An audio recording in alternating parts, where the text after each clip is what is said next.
Expect us to expose you. Today we are getting closer to fully exposing the greatest con and cover-up in the history of this country. It involves our banks, the Federal Reserve, our Congress, and of course, you and me. First, though, think of the Fed as the godfather in this con. The role of the godfather, played by former Fed Chief Alan Greenspan, denying that he ever knew what he helped perpetrate, because Greenspan was working for all of the banks against you. The bankers, of course, the unrepentant con men being supported by the Federal Reserve. She picked him clean. So good getting that money for free, getting away with it. Here's how the con went down. The bankers were operating under an implicit guarantee from the godfather, the Federal Reserve, in the form of guaranteed low interest rates, guaranteed cheap money exclusively for the con men. Then Chairman Greenspan, the godfather, would agree to hold those rates, let's say 2% for as far as the eye could see. The banks, or bankers, the con men, would borrow that money from the Federal Reserve, let's say 2%, and then turn around and lend it back to you at, let's say, 6%. That encouraged the patsies, you and me, and here exactly is where the con comes in. As you and I both know, the banks had no money. They were getting it from the Federal Reserve, which is us. It's funny money. They had no capital to back up their lending. But that did not matter, because they also had no risk in the lending. If the lending paid off, they win. And they won big when they did that, because they did it with leverage. Top Manhattan executives alone paid themselves $121 billion in bonuses over the first part of the decade. Now, mind you, when the bank loans failed, they knew they were too big to fail. So the rest of us, you and me, would have to bail them out. The ignorant electorate, if you will, the patsies, who had no idea, and really still don't, understand how badly they are being conned by our government and our banks. Once the banks, however, realized there was no losing, the question was, how do we make the con bigger? How do we get more money through this crazy machine so we can get richer? The question, or the answer, I should say, is simple. Make more loans, more credit card loans. Think of all the credit card applications that were sent to you over the past 10 years. More car loans. It's the reason General Motors went upside down. It wasn't the cars. It was because they were running a financing scheme. Home loans, you know the narrative. So the people most hurt by this con, the home buyers, the cops, the teachers, pensioners who were suckered in by the bait of low credit and high returns in exchange for buying worthless toxic assets manufactured by the bankers. That's why your pension fund was wiped out. That's why the interest rate on your savings to this day remains around zero. If you're a retiree, you know what I'm talking about. It's also why you're now drowning in a mortgage on a house that's worth far less than you owe, because the bankers were happy to lend you money they did not have to drive up the price of that house, because they knew the more loans the better, but no downside for them. So what's next? Higher taxes for us, higher interest rates for us to pay for the bailouts, while our government that was theoretically elected by us refuses to recover the stolen money by the con men or fix the system that allows them to continue to perpetrate the con against you and me. The current financial reform legislation proposed by our government would give the godfather, the Federal Reserve in this case, even more power to regulate the game. The con men, represented by the Wall Street bankers, of course, giving our Congress a cut of the action, $344 million so far lobbying against the bill, second only to health care. And we saw how well it worked out for special interest on health care. Home run. They got a guaranteed customer base with no reform. I'm sure the bankers will do pretty well as well. All this, of course, while assuring our lawmakers, many of whom do not even understand how the con works in the first place, that the financial crisis has been fixed, of course, with an infinite supply of your money. After all, just check out stocks over the past year. We are back over 10,000 on the Dow, thanks to that blank check from the Federal Reserve. So now, as we finally head towards Congress debating financial reform in our country, the question must be asked, does it make sense for our government to give more power to a Federal Reserve and banker con men who unrepentantly caused this crisis and make money at your expense on the pension side and on the credit side? That's the current plan. Give them more power. Anonymous News. As the world turns, what's new has our full attention.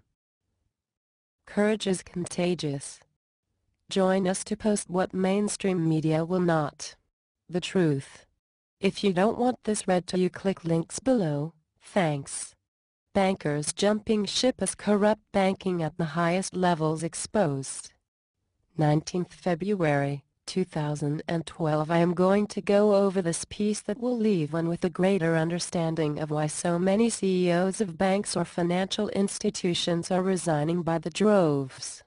This is but one story of who knows how many that are or have gone on out there either in the past or currently. Most importantly, we have to ask, where is all the money going? This will not be a short piece, but I assure you I will make it fun and very easy to understand. It is a true labyrinth in the creation of monetary instruments and shenanigans that the elite go through to make it and use it. While you may not think this is important or that you can do anything about it, understand that just us understanding what they are doing exposes the corruption, and that alone will cause the end game. So without further ado, I will start. I would like you all to watch this 11-minute video in description below. It is a man in Parliament in London bringing the scheme to the attention of the Chamber and asking for a delegation to be set up to look into it. It appears that 15 trillion is in a void of non-compliance, and England or two of its banks are on the hook for it. He is genuinely concerned. He is the whistleblower, if you will. Here is the piece, but please watch the Chamber fill until it starts, about 2 minutes, and then fast forward the thing to 17:20 where Lord Blackheath speaks, and notice the attendance then and listen then for the next 11 minutes. This is important, but I will talk about attendance later. I am going to ask you to read the transcript of this after you watch it. If you have the ability of 2 screens, you can watch and read the transcript below at the same time. Link, full document to this link below. I would like you take the time to read the transcript now of that same speech verbatim. There's not trickery here, but the more you digest the facts, the more it will come together. When you are done reading this, I will then go over it with my edits or notes, and it will all come home. Blackheath has laid out a full report on his investigations and is asking Parliament to step in and set up a committee to look into this. Hardly anyone from Parliament stayed to listen to him. Wonder why? Riadi says he was scammed and did not take 500 million for his 15 trillion in Treasury notes. Who would? The Federal Reserve has 15 trillion to loan on books from the Riadi transfer, so it is a loan to Barclays Bank of London and the Royal Bank of Scotland of London. Blackheath does some unearthing and produces original copies of documents supporting his claims of this money transfer. Money could not have been transferred to IMF if guidelines were followed, and Treasury is not aware of this kind of transfer, yet receipts for this transfer are real. No one seems to know where the money is, but it is on the books and potentially undermining London's banking system and being used as leverage for a payout. To who is the question? The Federal Reserve. Some things to ponder. Just last week a CEO of Royal Bank of Scotland resigns. The IMF director was replaced by Christine Lagarde not long ago. Iran just stopped sales of oil to the UK. It is suggested that the UK and the Federal Reserve have a relationship deeper than a mother and a daughter. Put this together with the fact that this is just one of how many of these that have or are going on, and you might now know why so many bankers are resigning. Fraud is being exposed and arrests are happening all over the globe as we speak. Most importantly, if Riadi was frauded and wanted to turn in his 15 trillion for cash out immediately, who would be bankrupt overnight? Who would own the United States? I hope this helps you understand some of what Sixth Floor has been doing for a while now and is still doing. It is a major house cleaning going on and had to be done before our RV. Otherwise the bad guys would have the ability to further their agenda with the RV windfall. Ain't gonna happen. You have yet to hear the names of the United States folks that are going down, and soon you will be surprised.